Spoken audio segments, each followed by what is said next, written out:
உங்க மொவ மாசமாதான் இருக்கா? என்னங்க சொல்றீங்க? அடச்சி, நடிக்காத நல்லவ மாதிரி. உன் மொவ யார் குழந்தைய வயித்துல சுமந்துட்டு இருக்கா? நைஸா என் மொவ தலையில கட்டி வைக்கலாம்னு பிளான் போட்டுக்கீளோ? கண்மணி, எல்லாருக்கும் காஃபி குடுமா? சரிமா. இந்தாங்க காஃபி எடுத்துக்கோங்க. தேங்க்ஸ்ங்க. ஆண்டி, நீங்களே எடுத்துக்கோங்க. சரிமா.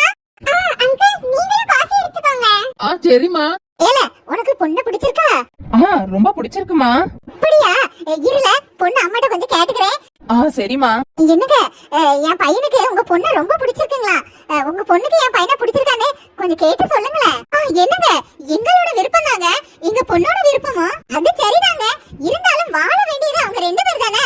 அவங்க கிட்ட கேட்டுக்கிறது எனக்கு என்னமோ நல்லதுன்னு படுது. சரிங்க, இத கேக்குறேன். கண்மணி, உனக்கு மாப்பிள்ளை பிடிச்சிருக்காமா?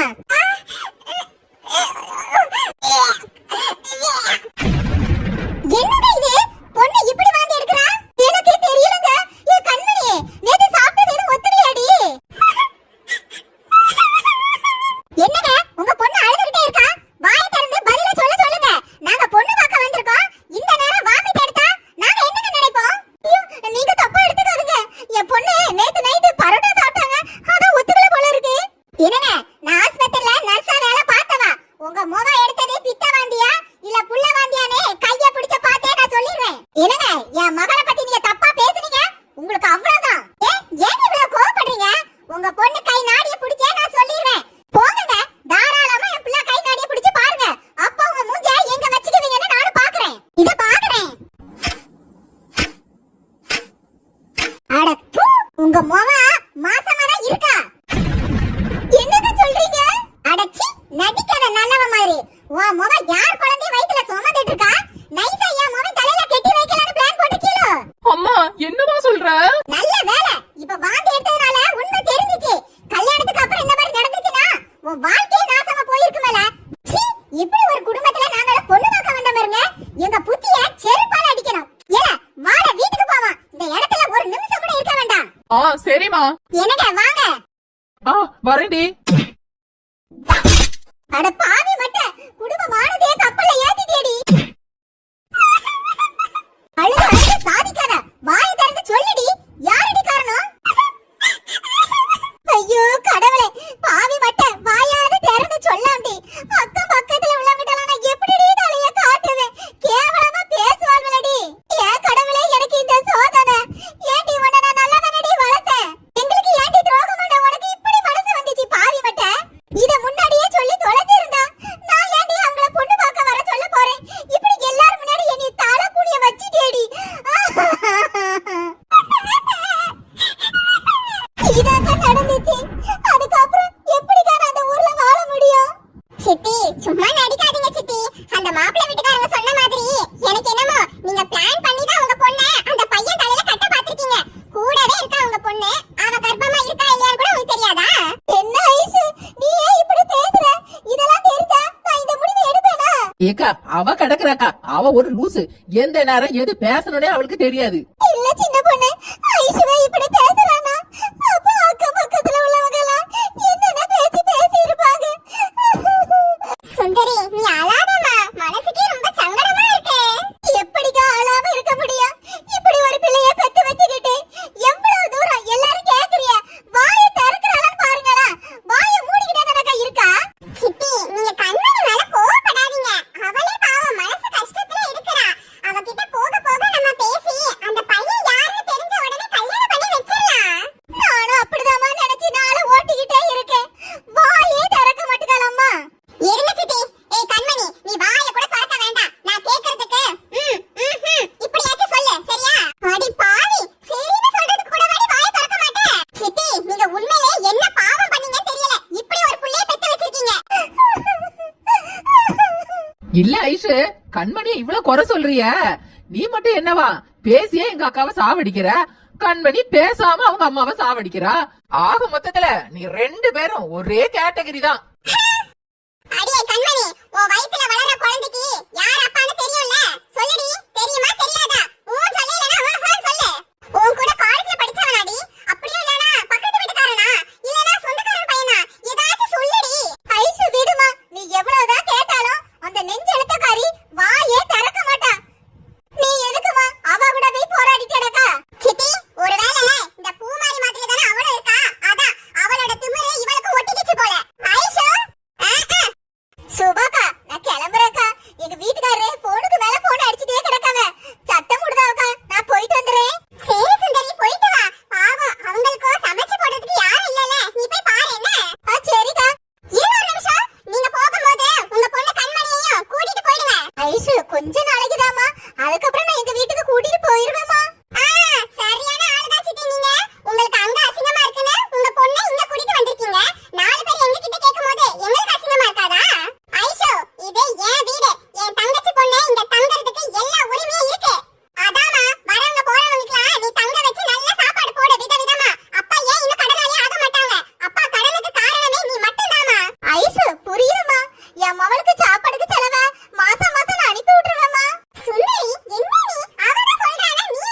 ஏக்கா வீட்டுக்கு போன பிறகு ஒரு வார்த்தை போன் பண்ணி சொல்லிருக்கா. சரி சின்ன பொண்ணு, நீ கண்மணி பாத்து பத்திரமா இருந்துக்கடி. அம்மா போயிட்டு வரேன். ஆமா, இப்ப மட்டும் என்ன அங்க பொண்ணு வாயே திறக்க போறா? கிளம்புங்க கிளம்புங்க. இன்னும் இந்த கண்மணியோட என்னென்ன பாடுபட வேண்டியது இருக்கோ தெரியல. சரி மனசு கேக்கல அதான் சொல்றேன். போன வாரம் நான் மளிகை கடைக்கு சாமான் வாங்க போகும்போது உன் வீட்டுக்காரரு அந்த சாந்தி அக்கட்ட நல்ல பல்ல காட்டி காட்டி பேசிட்டு இருந்தாரு பாத்துக்க. அப்பவே நான் உன்கிட்ட சொல்லிருப்பேன், உன் மனசு கஷ்டப்படுமேன்னு தான் சொல்லல.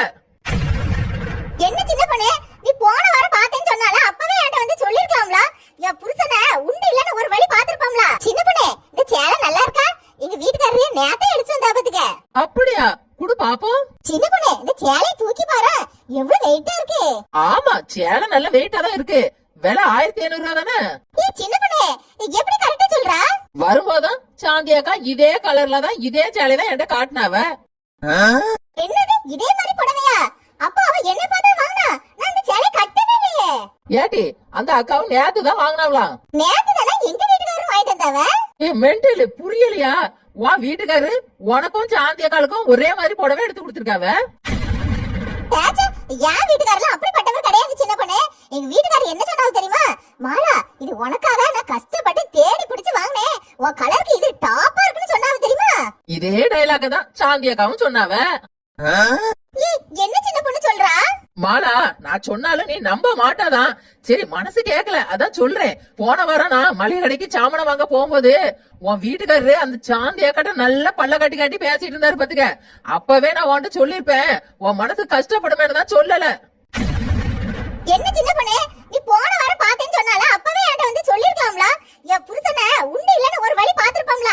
வேண்டாம் மாலா, நல்லா இருக்கிற புருஷன் முன்னாடிய நம்மளே பிரிச்சு விட்ட கதையா இருக்கும். எதுக்கு போட்டு வீண் பிரச்சனை என் பாட்டுக்கு ஒதுக்கி போயிட்டேன். இல்ல சின்ன பொண்ணே, இப்பதான் நானும் யோசித்து பாக்குறேன் பாத்துக்க. இந்த 2-3 மாசமா என் புருஷன் ஒழுங்கா என்கிட்ட சம்பளத்தை குடுக்கறதே இல்லையே. பாதி காசு தான் குடுக்கறாரு. கேட்டா நான் சீட்டு கட்டுறேன், அந்த டியூ கட்டுறேன், இந்த டியூ கட்டுறேன்னு என்கிட்ட 1008 போய் பேசுறாரு பாத்துக்க. புரியல? பாதி சம்பளம் சாந்தி அக்கா வீட்டுக்கே போகுது. இப்ப கூட ஒரு சேலை வாங்கினா ஒரு சேலை ஃப்ரீன்னு சொல்லிருப்பாவ. அதான் சாந்தி அக்காளுக்கு ஒரு சேலையும் உனக்கு ஒரு சேலையும் கொண்டு கொடுத்தாரு. உன் புருஷன் சரியான ஆளா இருக்காரு. புரியுது சின்ன பொண்ணே, எனக்கு நல்லாவே புரியுது. அடிக்கடி ஒரு போன் ஒண்ணு வந்துகிட்டே இருக்கு பாத்துக்க.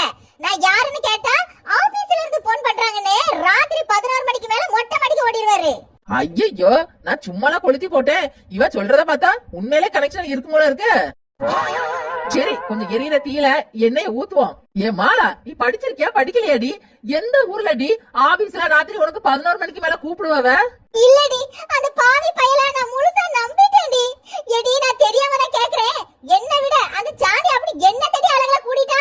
இத உன் புருஷன்கிட்ட நீதாப்பா கேட்கணும். அவரு கண்ணுக்கு சாந்தி அக்கா கிளி மாதிரி தெரிஞ்சிருக்கலாம். ஒன்னா குரங்கா நினைச்சிருப்பாரு. யாரு? நானா குரங்கு? ஆமா ஆமா, என் புருஷன் பெரிய அழகு பாரு. நான் நடந்த வர தூசிக்கு வருவானா அவன்? இப்ப புரியுது. எப்பா என்ன வாய் பேசுறா? இந்த ராட்சசிய விட்டுட்டு எதுக்கு சாந்தியா கிட்ட பேசுறான்னு. சின்ன பொண்ணே, இத நான் இப்படியே விட மாட்டேன் பாத்துக்க. என் புருஷன் கொஞ்ச நேரத்துல வீட்டுக்கு வருவான். அவனுக்கு இருக்கு. மாலா, உன் புருஷன் வந்த பிறகு நீ அவனை அடிப்பியோ இல்ல மிதிப்பியோ இல்ல டைவர்ஸ் கூட பண்ணுவியோ என்னமோ பண்ணிக்க. ஆனா நான் தான் சொன்னேன் நியூஸ் வெளியில வரக்கூடாது, சரியா? எதுக்குன்னா இந்த விஷயம் எல்லாம் எங்க மாமியாருக்கு தெரிஞ்சிச்சுன்னு வைய, அவ என்ன ஏசி விடாவ, வேற வேலை இல்லையா உனக்கு அப்படின்னு. சரி உன் வாழ்க்கை நல்லா இருக்கணும்னு தான் நான் வந்து சொன்னேன். என்ன நீ எதுவும் மனசுல நினைச்சுக்காத. சேச்சா, ஒன்ன போய் நான் ஏன் தப்பா பேச போறேன் சின்ன பொண்ணு? உன் மனசுக்குள்ள நீ தான் எதுவுமே வச்சுக்க மாட்டியே, டக்குன்னு வெளியில சொல்லிடுவல்ல. மனசுல இருக்கிறத மட்டுமே சொல்லுவேன், இல்லாததையும் பொல்லாததையும் சொல்லுவேன். ஆளா ஐயோ வந்துட்டான் போல இருக்க. சின்ன பொண்ணே, என் புருஷன் வந்துட்டான். இன்னைக்கு நடக்கிற கச்சேரி மட்டும் வேடிக்கை பாரு. கச்சேரி பாக்குறதுக்காக தானே நானே வந்திருக்கேன். மாலா, இது உன் வாழ்க்கை பிரச்சனை, தெளிவா முடிவெடு. என்ன டைவர்ஸ் வர பெயராத, இல்ல உன்னால முடியலனாலும் விவாகரத்து பண்ணாலும் பண்ணிரு. கடைசில அதான் நடக்க போகுது. யோ உள்ள வாயா.